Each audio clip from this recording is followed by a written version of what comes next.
Make in India నినాదాన్ని నిజం చేస్తూ భారత్ను స్వయం సమృద్ధి దిశగా నడిపించడంలో ప్రొడక్షన్ లింక్డ్ ఇన్సెన్సిటివ్ PLI పథకం విప్లవాత్మక మార్పులు తీసుకువస్తోంది.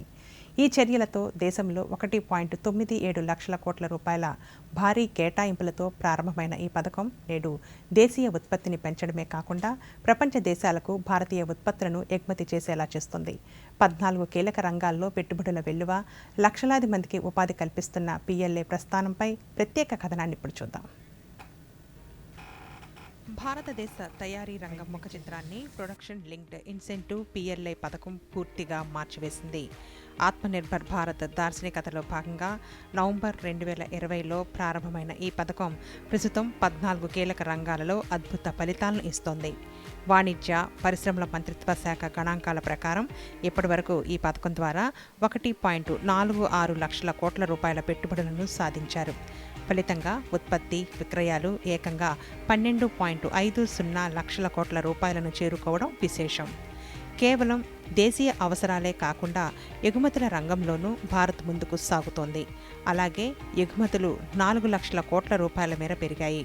మొబైల్ తయారీ, టెలికాం, స్పెషాలిటీ స్టీల్, ACC బ్యాటరీల వంటి రంగాలలో PLI పథకం విస్తరించింది. దేశవ్యాప్తంగా 27 రాష్ట్రాలు, కేంద్రపాలిత ప్రాంతాలలో 1300 కంటే ఎక్కువ తయారీ యూనిట్లు స్థాపించబడడం పారిశ్రామిక వికేంద్రీకరణకు నిదర్శనంగా నిలుస్తోంది. ముఖ్యంగా ఫార్మా రంగంలో PLI ప్రభావం స్పష్టంగా కనిపిస్తోంది. గతంలో విదేశాల నుండి దిగుమతి చేసుకున్న పెన్సిలిన్, G వంటి కీలక ముడి పదార్థాలు ఇప్పుడు భారత్లోనే తయారవుతున్నాయి. అంతేకాకుండా సిటీ స్కాన్, MRI వంటి అత్యాధునిక వైద్య పరికరాల తయారీ దేశీయంగా ఉత్పత్తి సామర్థ్యం పెరిగింది. ఈ పథకం ద్వారా ప్రత్యక్షంగా పరోక్షంగా దాదాపు 9.5 లక్షల మందికి ఉపాధి లభించింది. పరిశ్రమను బలోపేతం చేయడానికి రాష్ట్ర ప్రభుత్వం నిరంతరం విధానపరమైన చర్యలు తీసుకుంటోందని రాష్ట్ర పరిశ్రమల శాఖ కార్యదర్శి N. యువరాజ్ అన్నారు.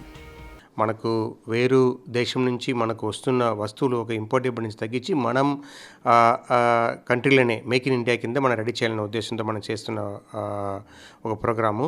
మనం పెన్సిలిన్ G అంటాము. పెన్సిలిన్ G మనకు 100% ఇంపోర్ట్ డిపెండెన్సీ ఉండేది. దాని ఒక ప్లాంట్ కూడా మన ఆంధ్రప్రదేశ్లో కాకినాడ జిల్లాలో మనకు ఉండడము మనకు చాలా గొప్ప వరం లాంటిది. PLI పథకం అత్యాధునిక సాంకేతికతను భారత్కు పరిచయం చేసిందని ప్రముఖ వ్యాపారవేత్త, AP ఛాంబర్స్ అధ్యక్షుడు పొట్లూరి భాస్కర్ రావు తెలిపారు.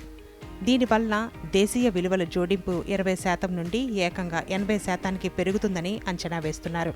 మొట్టమొదట్లో 4 రంగాలకి చేసిన దాన్ని 14 రంగాలకు విస్తరించి దాదాపు $23 బిలియన్ అంటే దాదాపు 2,20,000 కోట్లకు సంబంధించి దీని మీద మొత్తం ప్లానింగ్ అనేది చేసి ప్రోత్సాహాల రూపంగా కానీ ఇంకోటి కానీ ఎంకరేజ్ చేసి దాదాపు ఒక 15-20 లక్షల మందికి జాబ్స్ క్రియేట్ చేయాలనే ఉద్దేశంతో ఇది స్టార్ట్ చేయడం జరిగింది. ప్రతి కంపెనీ చిన్న MSME కంపెనీస్ ఇందులో క్వాలిఫై అయ్యే విధానం లేదు.